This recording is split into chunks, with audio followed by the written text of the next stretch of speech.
Hi అండి, నమస్తే. ఈ దుంపలను స్వీట్ పొటాటో, చిలగడ దుంపలు, గెనసగడ్డలు, గంజరగడ్డలు అంటారు. మీ ప్రాంతంలో ఏమంటారో కామెంట్ చేయండి. వీటిలో పోషకాలు ఎక్కువగా ఉంటాయండి. వీటిని నిప్పుల పైన పెన్నం మీద కాల్చి తీసుకుంటారు, లేకపోతే నీళ్ళలో ఉడికించి తీసుకుంటారండి. కాల్చినప్పుడు స్వీట్నెస్ పెరుగుతుంది, ఉడికించినప్పుడు స్వీట్నెస్ తగ్గుతుంది.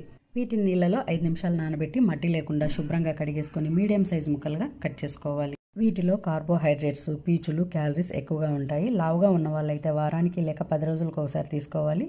బరువు పెరగాలనుకునే వాళ్ళు ఎక్కువగా వాడుకోవచ్చు.